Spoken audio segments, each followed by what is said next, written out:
And so we play these identity games in the modern world that are making people anxious and hopeless. And one identity game is, I'm defined by my sexuality. Okay, so let's take that. I'm defined by my sexuality. Okay, but what do you mean by your sexuality exactly? Do you mean the opportunity to engage in sex? Like, are you reducing sexuality as such to the act of sex? Okay, let's say you are.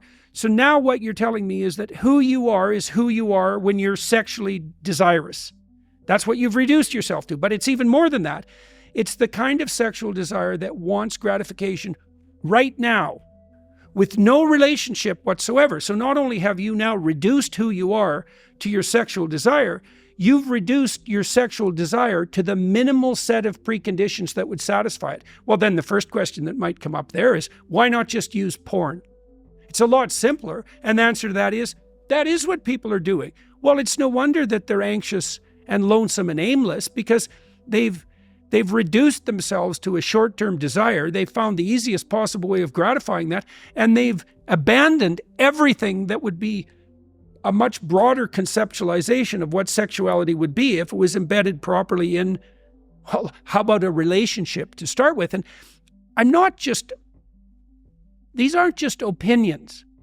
So there are two different strategies of reproduction broadly in the animal world. One is zero investment. Fish, mosquitoes, million offspring, they all die but one, right? So you can reduce reproduction in mosquitoes basically to sex.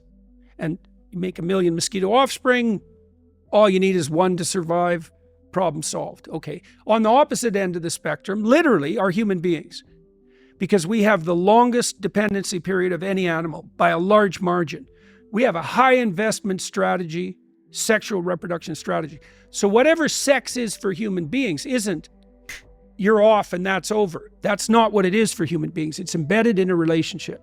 Now, you might say, well, we could pull sexuality out of the relationship and just indulge in it for the pleasure. Okay, so now let's forget about all the other animals. Now we've got two types of human being. We've got the one-night stand human being, repetitive one-night stands, and we've got the long-term committed relationship human being.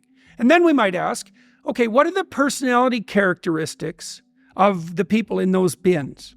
So let's go to the short-term one-night stand sequential relationship types.